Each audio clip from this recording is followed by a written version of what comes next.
Entonces, habíamos visto que parte de la potencia de un motor se disipa, como es una energía que no está disponible, y en cambio se transforma en calor. Y ese va a ser el inicio de nuestra clase de hoy. Resulta que esta idea de que el movimiento está asociado al calor, a la energía térmica, diríamos hoy, es ¿cómo se dice? Una especulación relativamente reciente. Te diría de fines del siglo XVIII. Hubo un personaje en la historia de la ciencia, en realidad en la historia, se llamaba Benjamin Thomson. Bueno, este señor Thomson era nacido acá en América, digamos, América colonial, en Norteamérica, en la colonia británica, New Hampshire, y un tipo bueno, muy inteligente y muy pobre, que supo establecer un vínculo con la aristocracia, casándose con una viuda muy adinerada, que le otorgó su pase al mundo de la aristocracia europea. Entonces, de ser un pobre croto en América, se volvió millonario y se fue a Europa. Y en Europa, con el tiempo, un tipo muy inteligente, muy trepador también. Bueno, un tipo muy inteligente que termina siendo, digamos, proponiendo un montón de ideas, ocurrencias, inventos, un tipo muy ingenioso, eh, que dada su creatividad y sus vinculaciones con el poder, termina recibiendo el título de conde, conde Rumford. Eh, y dentro de las tareas que en algún momento de su vida realizó, el tipo dirigía una industria, digamos, diríamos hoy una industria de fabricación de cañones. Imagínate que los cañones en esa época eran lo que los misiles ahora, ¿no? Entonces el tipo estaba en una posición dominante, de mucho poder. El tipo dirigía esta fábrica de cañones. Que imagínate, que, por otro lado, que la tecnología para desarrollar un cañón debe ser complicada aún hoy. O sea, uno puede agarrar una chapa, no sé, la girás, la soldás, hoy te digo, la agarrás con la mejor soldadora y adentro le pones una carga explosiva, ¡pum! ¿Viste? Entonces, en general, esos cañones se hacen de una sola pieza, ¿no? Una sola pieza, digo, es un caño que no tiene costura, un caño sin costura. Entonces, imagínate que eran unos cañones más o menos, como de 2 metros de largo, eh, y de hecho, los primeros cañones eran de bronce, ¿viste? Entonces, ¿cómo se hace un cañón de eso? Nada, agarrar un molde, ¿sí? Y de una sola colada, imaginad como, nada, un molde en el que vos socavás y le dejás el alma de lo que va a ser el cañón y lo llenás de metal fundido. Entonces, lo que te queda es el formato del cañón, le sacás la arena del medio y te queda un tubo hecho en una sola pieza, en una sola fundición, pero un tubo que acá adentro estaba lleno de arena, arena de fundición, ¿no? Entonces, el alma del cañón tiene parecido a un caño, pero en realidad es muy irregular. Ahora, eso no, hay que ajustarlo. ¿Y cómo se ajusta? Bueno, con una broca, ¿no? Con una mecha gigante, o una noria, un palo, un eje que dé vuelta con la broca, y bueno, nada, un burro dando vuelta ahí, una, dos, tres vueltas, todo el día dando vueltas, y un sistema que le permita ir barrenando el alma del cañón para rectificarlo, que te quede del tamaño que va a ser la bala. ¿Está bien? Entonces, dentro de las tareas que el conde Rumford organizaba, dirigía, era esta. Y era un tipo bastante pillo. ¿Viste? Antes de él existía una teoría que es la teoría del calórico. Mirá, les voy a mostrar una novedad. Ahora que ya estamos finalizando nuestro recorrido virtual, mirá lo que tenemos acá. Entonces, Lo primero que habíamos visto, o lo primero que se conocía antes del siglo XIX, antes del siglo XIX, existía una teoría, se explicaba los fenómenos térmicos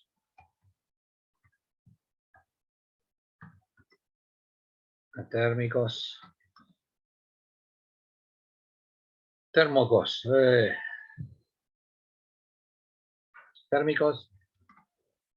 con un modelo llamado calórico. Un modelo llamado calórico, la teoría del calórico. ¿En qué consistía esa teoría del calórico?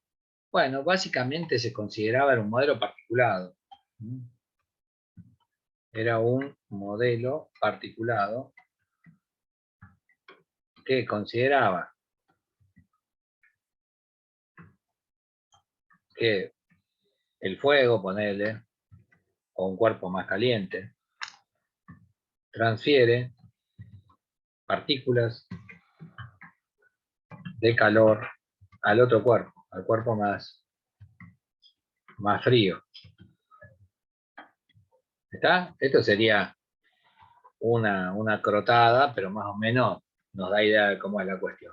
Entonces, antes de Rumford, ¿sí? Antes de estas ideas de Rumford que ahora les cuento, se explicaba la transferencia del fuego calienta al agua. ¿Por qué calienta el agua? Porque el fuego le pasa partículas al agua, partículas de calor. Esas partículas de calor aumentan la temperatura y el agua ahora está más caliente que al principio. ¿Está? Si yo pongo en contacto el agua caliente con mi mano que está más fría, el agua caliente le pasa partículas de calor a mi mano. Entonces, en consecuencia, mi mano aumenta la temperatura o algo, esas partículas hacen sobre la piel, te quema la piel. ¿Está? Entonces, partícula. Acá. Transfiere partículas de calor. ¿Está? Bueno, entonces, ¿qué evidencias tengo de que efectivamente existen partículas de calor? Como evidencia. Palabra que utilizan tan vulgarmente, tanto croto por ahí. Bueno, como evidencia te dicen, si yo, imagínate una bolsa, no sé, de las de compra, no llevas nada adentro, la bolsa así chatita. Ahora vos vas a comprar y adentro le pones un kilo de pan, te queda la bolsa así llena. Entonces, si el cuerpo se le incorpora partículas de calor, tiene que aumentar el volumen. Entonces, la evidencia que tenían para esto, para explicar que efectivamente el calor eran partículas, la evidencia es la dilatación de los cuerpos. La dilatación térmica de los cuerpos, diríamos hoy. Los cuerpos cuando se calientan aumentan su tamaño, su volumen, es un aumento volumétrico. Es mucho más notorio en una dirección que otra, ¿no? Entonces, no sé, por ejemplo, en la chapa le pega el sol a la mañana y vos sentís que empieza a crujir, cuando la chapa se estira, aumenta su tamaño en todas las direcciones. Lo que pasa es que si, el espesor de la chapa es de 0,5 milímetros, 0,6 milímetros, ¿no? O sea, muy finito. O no sé cuánto es. No sé cuánto es. ¿Cuánto es, Cristian? 1,6, ¿no? Milímetros. Una chapa del 16 es de 1,6, pero una chapa del 25 debe ser, no sé, 2,5 y 25 te debe dar, no sé, así, 0,5 milímetros de espesor de la chapa. O sea, un poquitito. Creo que sí. Entonces, La de 25. claro, que es la chapa del techo, es una chapa muy finita, si vos la pisás en el medio, la doblás. Bueno, ahora qué onda. Así mide 7 metros, 6 metros de largo. Entonces, en consecuencia, es mucho más notorio lo que se estira para allá que lo que aumenta, porque es un crecimiento proporcional en todas las direcciones. Entonces, La evidencia de que la partícula, de que el calor es una partícula, es esto que te digo, la dilatación de los cuerpos. ¿Está? Y el obstáculo, o, el obstáculo que tuvo es que un croto dijo, bueno, entonces, si yo, no es lo, dijimos, claro, si yo le mando un cacho de pan adentro de la bolsa es más gorda, ok. Pero no es lo único que cambia la bolsa, no solamente cambia su volumen, también cambia el peso de la bolsa, ¿o no? Cuando yo vengo con 1 kilo de pan en la mano, siento que es más pesada que cuando iba vacía. Así que la evidencia es los cuerpos se dilatan. Y el obstáculo es que el calor no pesa. Chan. Con eso, la explicación del calórico como partícula empieza a temblequear, ¿viste? Porque vos agarrás una herradura, no sé, un hierro, un perno, un perno así, lo pones en un agujerito, entra, ok. Lo agarrás, lo metés y lo pesás. Lo metés en la fragua, le das chiqui, chiqui, chiqui. Lo va a pasar por acá, no pasa. Aumentó sus dimensiones, ya no pasa por el agujero que trabaja. Lo pongo en la balanza, pesa lo mismo que antes. Entonces, ¿cómo es? Aumenta el volumen porque me decís que tiene más partículas, pero no cambia el peso. Me está caminando. Bueno, esa fue una de los obstáculos a la teoría del calor. Algo allí empieza a resquebrajar, a fisurar esa explicación. Sin embargo, del calórico nos queda la unidad. ¿Sí? La unidad que nos queda desde este sistema de pensamiento que evidentemente fue abandonado, la unidad que nos queda es la caloría. ¿Sí? La caloría. Y esa caloría equivale a, diríamos hoy, el calor, diríamos hoy no, lo digo como decía antes, equivale al calor necesario para aumentar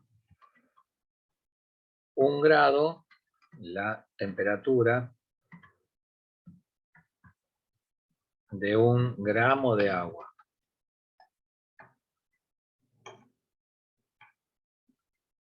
¿Está? Entonces, nos queda una unidad, insisto, que es esto, la caloría. Esa caloría tiene la particularidad de que, ahora lo subrayo o algo.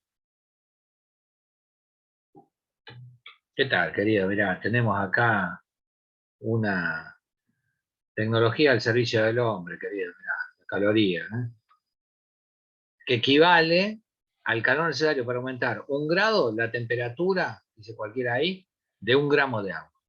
Eso es una caloría. Y esa definición sigue teniendo vigencia hoy. Cuando vos agarrás un alfajor, qué sé yo, y te dice, esto tiene 38 calorías, bueno, está en referencia a esto. Pero, atento al piojo ahí, que hay una leve distorsión, Hay una distorsión que no sé de dónde viene, en realidad, pero los alimentos suelen referirse a una caloría cuando en verdad es una kilocaloría. Sutil diferencia, Una kilocaloría, o sea, 1000 calorías.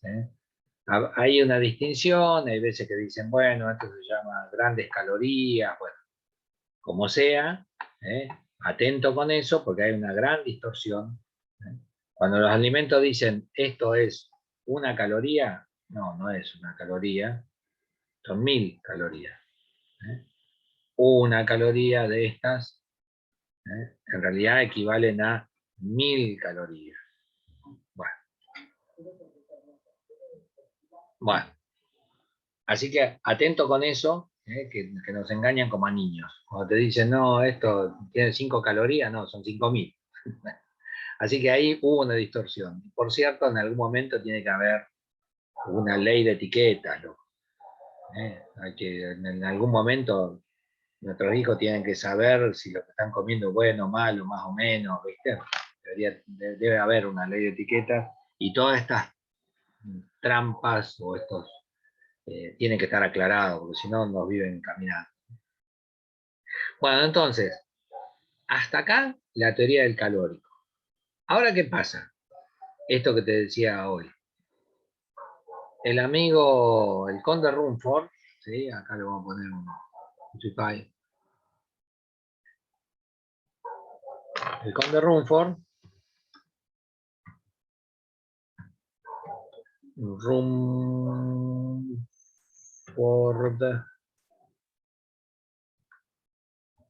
este es Benjamin Franklin, ¿no? Plantea lo siguiente.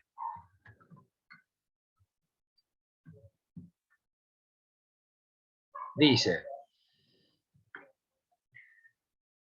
si el barreno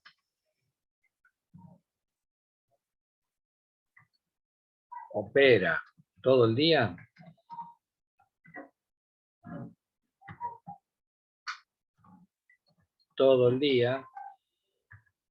sale calor del cañón.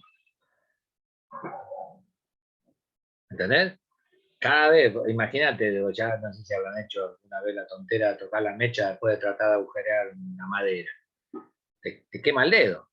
Entonces, imagínate cada vez que saca una partícula del cañón. Vos le das todo el tiempo al cañón chiqui, chiqui, chiqui, y van cayendo partículas que nada, se van, están, no sé, a una temperatura que apenas lo tocas te hace una polla en el dedo. Entonces, y es más, mientras el barreno va operando, en esa fricción con el medio, diríamos ahora, se va desafilando. Mientras más desafilado está, menos agujerea y más calor libera. Entonces, el conde Rumford dice, si el barreno opera todo el día, lo puse al revés acá, todo el día sale calor del cañón. Y por lo tanto, no puede ser partícula. ¿Hasta cuándo van a salir partículas de ahí? Son infinitas esas partículas. No pueden ser partículas. En cambio, está asociado, el calor está asociado al movimiento. ¿Eh? Ahí no hay fuego como en las otras ideas que estábamos poniendo. ¿Sí? No hay fuego. Lo que el tipo dice es, atenti, que acá no estoy pensando en partículas. No pueden ser partículas, no hay infinitas partículas de calor. Si fuera un fuego, le transmite hasta que se quema todo no sé, el tronquito que le pusiste abajo. Hasta que se te acaba la garrafa. Entonces, hay un límite. Ahora vos le das, y esto continúa constantemente liberando energía. El término energía no es de Rumford, atento al piojo, que estamos a principios del siglo XIX y la humanidad no tenía un concepto de energía. Estas cosas que nosotros venimos viendo son posteriores a esta idea. Entonces, en este contexto y con esta idea, llegamos a principios del siglo XIX. Allí aparece un colega cervecero, en realidad se llama James Prescott Joule. Nosotros ya hemos utilizado la unidad de Joule para referirnos a la energía. Joule utiliza entonces, o no utiliza, era hijo de un cervecero, tenía ciertas preocupaciones, que es cómo hacer para, no sé, disminuir el tiempo que necesita para hervir una olla así. Nosotros cada vez que cocino cerveza tardo 6, 8 horas, depende de la temperatura externa. ¿Y por qué? Porque tenés un quemador así y una olla así gigante. Entonces, ¿cuándo hacer hervir esa olla? Entonces, una de las preocupaciones que por ahí tenemos es cómo optimizar la fuente de energía para disminuir el tiempo en que se produce el proceso. Entonces, este fulano, llamaba Prescott Joule, no lo escribí.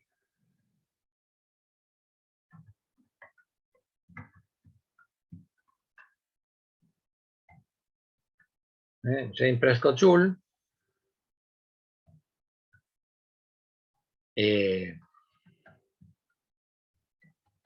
a principios del siglo XIX,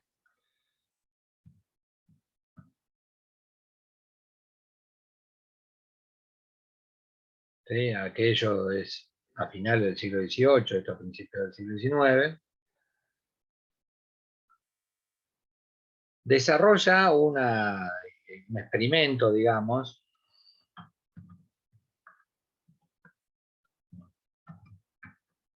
experimental, que le permite encontrar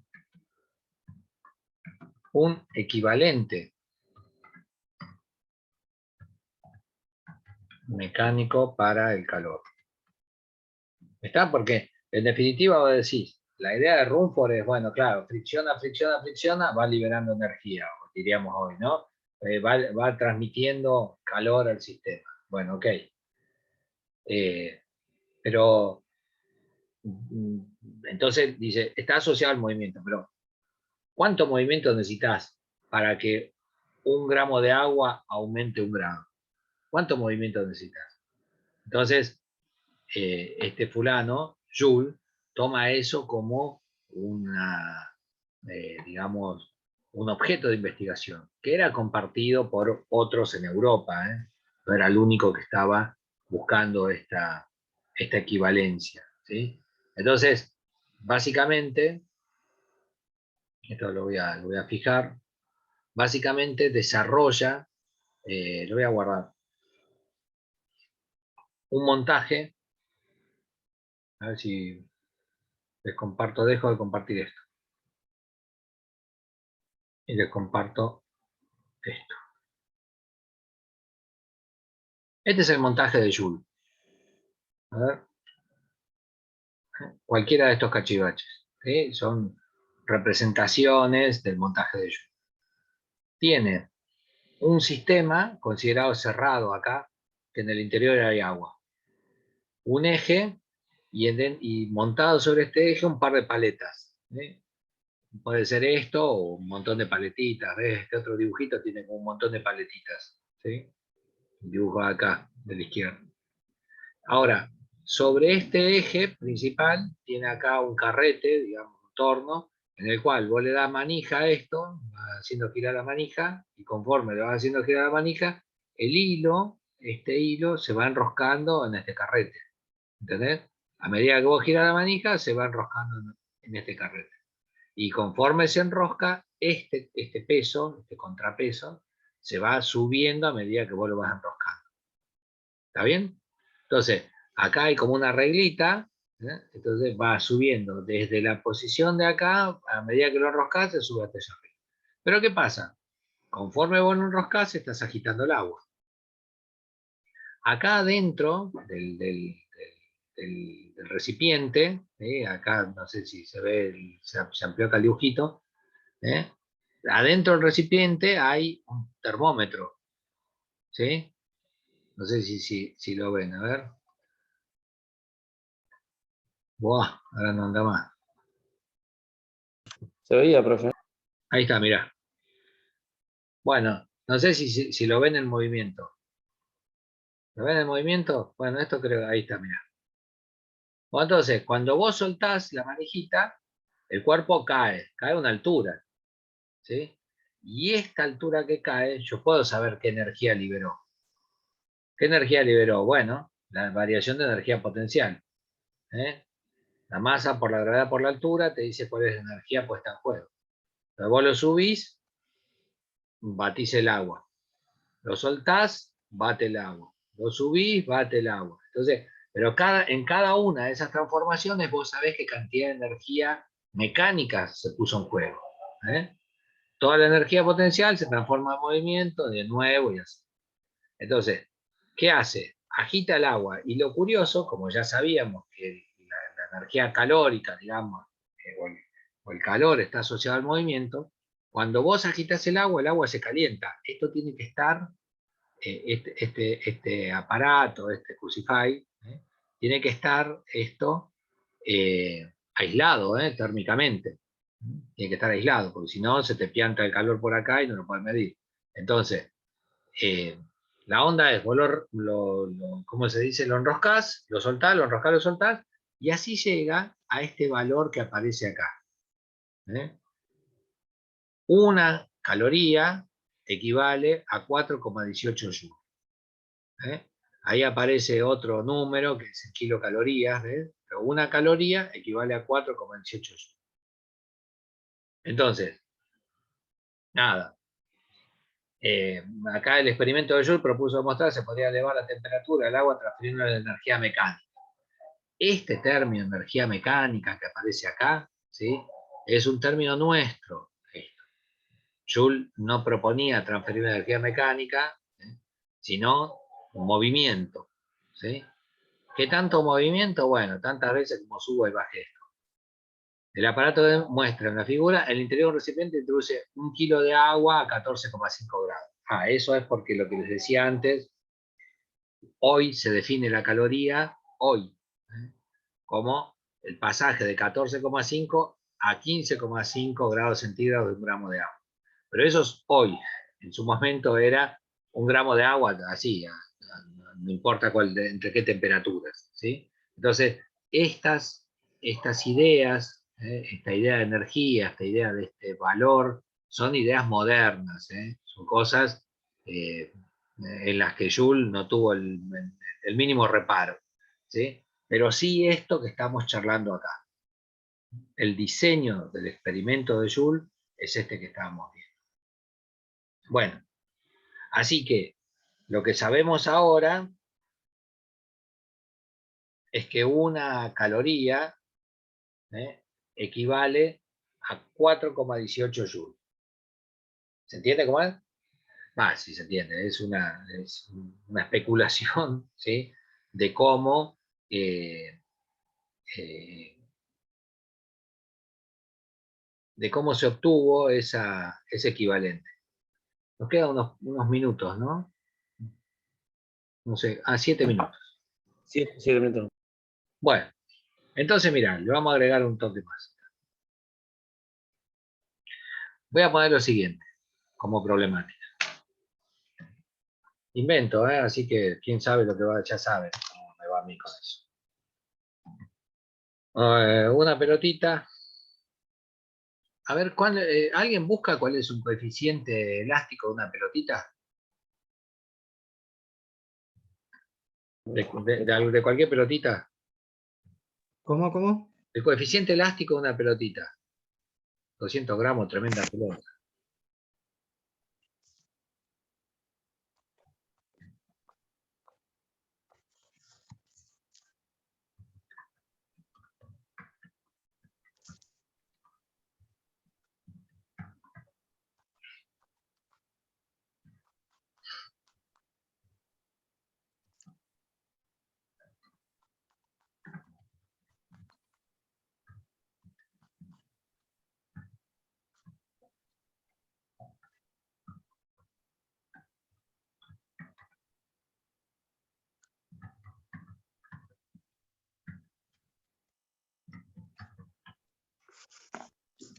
¿Encontraron?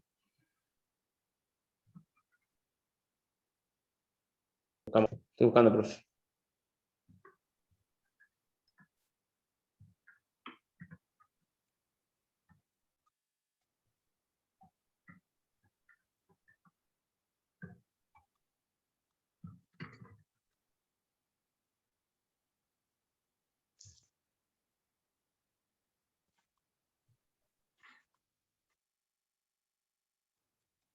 Esta es la parte que ya les dije que no lo sé dimensionar, entonces meto la gamba seguro.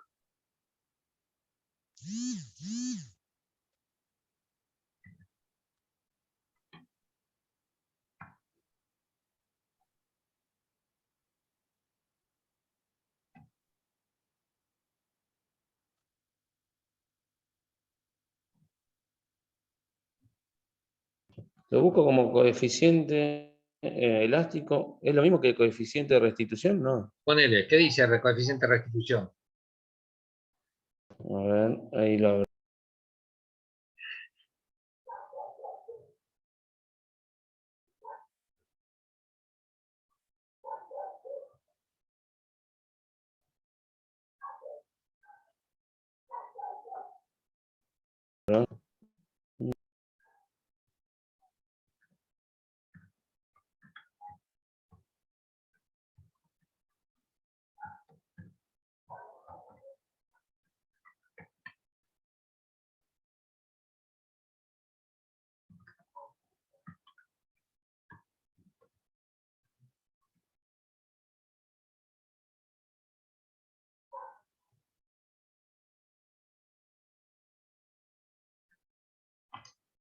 Bueno, No veo el- ¿eh? no Bueno, encuentro, mira, profe. ¿eh? No importa. Invento uno acá, que puede ser un cachivache, pero ya saben a qué, ¿cómo se dice? Atenernos, ¿eh? Porque en realidad, como les comenté, no sé dimensionar el coeficiente elástico de los materiales, un problema mío, ¿no? Pero un problema típico podría ser este. Una pelotita de 50 gramos se deja caer desde una altura de 1,70 m.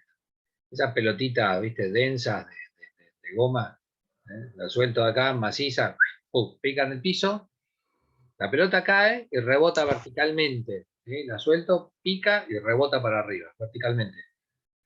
Llega a 1,40 m. ¿Eh? Si el coeficiente elástico de la pelota es 550 Newton por metro, ¿cuánta energía térmica transfirió la pelota al entorno? La verdad es que este dato, mira, ahora que lo estoy pensando, lo puedo sacar definitivamente. Y pregunto así y también funciona. ¿Cuánta energía térmica transfirió la pelota al entorno?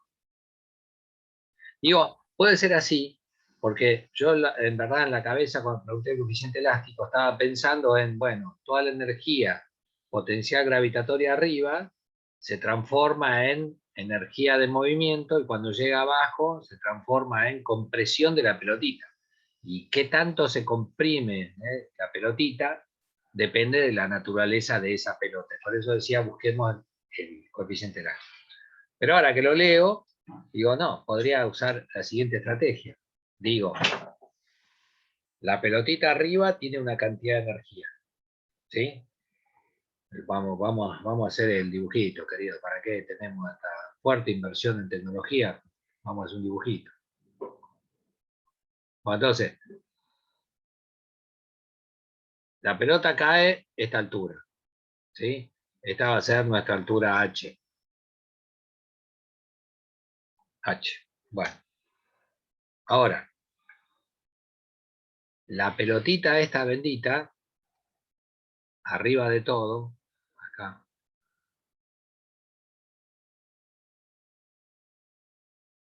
o cualquiera. La pelota estaba ahí y acá arriba tiene una cantidad de energía, una energía potencial gravitatoria, ¿eh? Equivalente a la masa por la gravedad por la altura. ¿Está bien?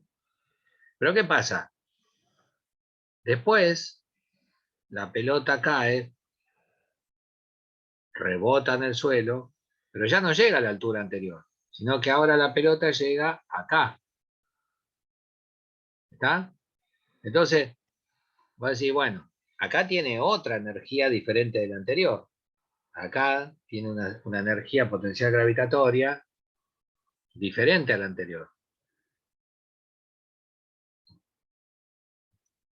¿Es igual a qué? A la masa por la gravedad de nuevo, pero por la siguiente altura, por la altura 2. No sé cómo decirlo. ¿Eh? Entonces, Si ahora en ese punto, profe, no tiene energía cinética también. sí, pero llega hasta ahí. ¿Eh? Entonces, como llega hasta ahí, tenés una diferencia de altura. ¿Cuál es esa diferencia de alturas? Llega hasta ahí, no va más. Entonces cuando llega hasta ahí, puedo decir, bueno, tiene una diferencia desde acá hasta acá. ¿Eh? Esta es en definitiva la altura que me interesa a mí, la diferencia de altura. Esto es una, no sé